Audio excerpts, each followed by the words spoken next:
Hi, everyone. Today, we're talking about common challenges in Salesforce test automation with industry leader and CRO at Provar, Andy Menzies. How are you today, Andy? I'm excellent. How are you? We are so thrilled that you're here. And the topic of today's conversation, we know that many leaders out there are having some challenges with automating test automation strategy. And we wanted to talk with a leader like yourself. And we had a few questions for you, if that's all right. Yeah, of course. Yeah, go ahead. So we know that Salesforce is at the heart of enterprise business processes and that 59% of companies are deploying a new build daily. So in your opinion, as a leader in this field, why is now the time for companies to start investing in Salesforce test automation? Well, let's be clear about this. Testing used to be a conversation that was had purely on the left-hand side of the equation, i.e. development and IT. I now believe that testing is a boardroom topic. Why is it a boardroom topic? Because there's a direct correlation between the quality of your applications, in this case Salesforce, and the metrics you use to run your business, whether it be top line, bottom line, customer satisfaction, NPS score, retention, churn, whatever the metric is, there's a direct correlation between the quality of your application and your ability to compete in your marketplace. That's an excellent point. I love when you're saying this is a boardroom conversation now. And when we're thinking a little bit more about our customers here at Provar are sharing daily automation wins, and it's a constant reminder of that Provar's unbreakable, polymorphic, intuitive end-to-end tests can help leaders anywhere scale their test automation efforts. In your opinion, why does Provar's Salesforce-aligned architecture make our solutions unique in the market? We've gone to market with four key pillars, if you will. You've mentioned them. Unbreakable. What do we mean by that? Well, I've been involved in test automation for some time now. I've been involved in test automation at the cutting edge where artificial intelligence and machine learning was incorporated into the technology stack. Obviously, with good reason, with a motivation to improve quality generally. But what has happened with that evolution is we've introduced a whole lot of new work, a whole lot of time to market disadvantage. If people are having to build frameworks for supporting AI and they're building digital twins or state transition models that are blueprints, digital blueprints of their application, they're entering into a whole heap of work that they didn't really have to do. Now, what we mean by unbreakable is this: fact, undisputed. Salesforce release probably, I think, 3 to 4 releases every year. You will use those releases. You have no choice. If you go back to the days of Salesforce's entree into the marketplace, they talked about no software. You will use the upgrades that they release. And by consequence, if you've used traditional tools to build your test automation framework, they'll break. They are brittle. Equally, if you were to build all of your test automation framework with something like Selenium or Selenium, I use the two pronunciations because I'm always confused about which one is right. Then by consequence, every time your underlying application changes, your code breaks. You'll enter what we call the rework spiral. You'll spend more time maintaining your test automation framework than you will building that or building it. Couple that with what I've just talked about in terms of new approaches using AI and machine learning, for example, where you have to build a digital blueprint, you're then doubling the amount of work effort that you need. So why is that important? It's important because I've already insinuated, and again, I think it's undisputed, that quality is directly correlated to the metrics that you use to run the business. So why introduce a whole heap of additional workload, a whole heap of additional expense in order to pay attention to quality? So the fact that we're unbreakable, the fact that we work from within our own DNA, if you like, with Salesforce, that we support the metadata, it means every time those changes occur, Provar just keeps running. It's unbreakable. You also mentioned polymorphism, which is a bit of a frightening word, really. It's a word I think that we borrowed from biology. I think it's something like where an organism can have many different forms. And the reason why we've stolen that term is that you can build a test script in Provar, and that can take on many different forms. In other words, you don't have to rewrite that script or that journey every time that particular journey occurs in a business process. You can use that one script that you've developed in a polymorphic fashion and literally drag and drop it into as many different scripts or journeys as you like. That, once again, saves a whole heap of time and therefore money. And I think that's something that you've touched on previously as well. When you're talking about metrics, when we're talking about digital blueprints, we hear this in the industry as well, that from a testing approach, right? You can have the best test approach and still fail to help the business achieve their goals. You touched on this a little bit. I'm wondering, what advice would you give to leaders to help better align their testing goals to drive results for the business? I don't know whether you guys are familiar with the term biz DevOps. I would expect you are. I think Gartner coined the phrase many, many years ago. It should be biz DevOps, because the whole idea of DevOps was bringing development and operations together to operate in a more harmonious fashion so that you were able to increase the speed and the velocity at which you were developing and releasing technology to the market. Well, the business has a really important role to play in that. So my advice is to get business involved in building your test organization, your test framework, early as you possibly can, and make sure that what you're doing is identifying with what your users' experience is in the field, and you're maximizing the experience in terms of quality that they have. Salespeople come to work every day, and I'm talking, most specifically about CRM here rather than all of the other plethora of Salesforce apps that we test. Salespeople come to work every day to hit targets, to close deals, and if you like, feed the pipeline. And they can't do this if they're stuck on a screen. It's really, really important to consider the employees as well as your customers when it comes to testing technology. What we want to do is we want to empower our employees and give them productivity tools that help them do their job more effectively. And the only way to do that is to make sure that what you deploy works, and works in a way that satisfies them to deliver on that goal of productivity. I think that's well said. And just as a follow-up kind of question there, when we're thinking about usability and maintenance and scalability, I'm just wondering, what are your top 3 recommendations for leaders who are considering investing in new testing tools? What would you have them consider when they're looking at investing? Well, I mean, certainly if we're talking about Salesforce, which I truly hope that we are, given the fact that that's what we're all about. Firstly, ignore every other technology that's generic.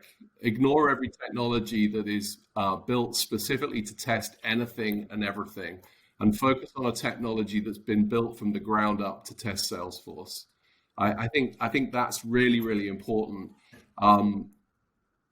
A lot of business people aren't necessarily going to be familiar with LWC, Classic, Lightning. They're not necessarily going to be familiar with some of the frameworks within Salesforce, Visualforce, and so on and so forth. But these are really important considerations when it comes to test, because if your test tool hasn't been built specifically to work with Salesforce, you're going to go through a whole heap of pain trying to get it in the first instance to be representative of the app that you're testing. And in the second instance, as I've alluded to already, it's going to be really hard work and very costly to maintain. Mm-hmm, mm-hmm. Yeah, and I appreciate that. And I think that was when we're touching back on, thinking about the value props for Provar in the first place, right? Intuitive, right? So whether you're a Salesforce administrator who has done way too much manual testing, pre-release, or you're a Salesforce developer looking for custom coded solutions, you want to have a tool that can do both and has that flexibility. And I think that's one of the things our many customers have been saying why they love Provar, and just something to consider. I had another quick question for you, and this is what I just really appreciate about Andy. You have often stated that we need to shift from POC as a term we're using to POV in our industry. Can you elaborate on this? In the world in which we live in, where test automation, I believe, has already proven its value, we probably ought not, from a sales cycle perspective, have to do either. a POC or a proof of value. Certainly not a POC, which is where my belief system originates from, because a proof of concept, as it describes, is proving the concept of test automation. And I don't think that needs to be proven. I think everybody has a responsibility for quality, and I think everybody understands the relationship between quality and outcome. In this case, positive business outcome. So a proof of value, unlike a concept, is to focus on those outcomes. So why are we testing this? What do we believe we will realize in terms of positive business outcome by consequence of having a higher quality Salesforce deployment? And I think the answer to that is, as I alluded to earlier, it's the metrics that you use to run your business. So for me, if we're entering into a proof of value with a prospect, or indeed a customer in a different geography or a different subsidiary or department, we should be focusing on the outcomes that test investment is realizing in terms of metric, rather than specifically, necessarily testing the features and the functions of the tool. Now, don't get me wrong. The features and the functions of the tool drive the positive business outcome. So, for example, a feature of our technology is the fact that we work with Salesforce metadata. That means that every time a new release, and forgive me for potentially repeating myself, but every time a new release is made available to you, which you have to take, your tests, if they were built in something other than Provar, will break. So the fact that we work with the metadata means that we simply refresh that metadata, and then all of the tests that you've put a lot of time and effort into building, potentially, if you're looking for 80, 90% coverage of your app, that's still a reasonable investment. They'll all work with Provar. So a follow-up question to that, Andy, is, there was a recent World Quality Report stating that automation is the biggest bottleneck holding back the evolution of QA and testing today. And we see this sometimes when it comes to effective implementation for any leader. And I'm wondering, from your experience, what's the number one mistake that you see leaders make when it comes to implementing their test automation solutions? And how does Provar help address this issue? I don't want to spend all of my time trying to necessarily differentiate between Provar and every other technology on the market, because there are, clearly some advantages in some other technologies, particularly outside of Salesforce. But I think as test automation has evolved, one thing that's remained common outside of Provar is that it actually takes a whole heap of time to build the environment, to build the framework, and to get going. By consequence, what a lot of folk are doing is they're simply building the happy path. They're building the regression pack, and that's it. They're not necessarily shining the torch into all of the journeys that the users are taking as they interact or navigate their way around the application. So from my perspective, the number one Provar advantage for business leaders is time to market advantage. I mean, let's just put this in perspective. And there's a whole heap of references that we can give the audience in terms of Splunk's use of our technology, ALM brands, our use of our technology, and many, many others. And I would encourage everybody to visit our website and have a look at those case studies. I've been hiring a lot of people into Provar of late, as indeed you guys have. And within 2 days, these guys are productive in using our product.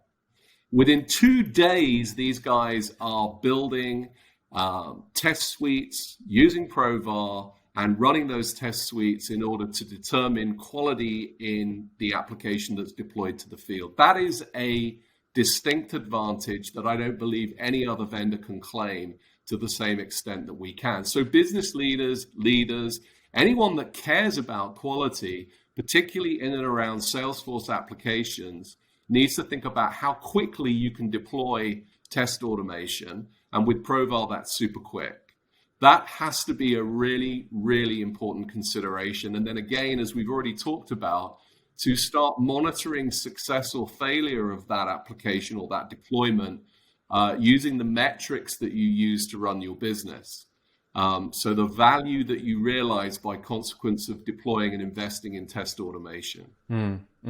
Yeah, I think that's well said. And I also want to do a special shout out to University of Provar. It's free and a great way to up-level your skills. And also to a shout out to our amazing customer success leaders and support. Right. I think, yeah, those are just some additional benefits for this platform.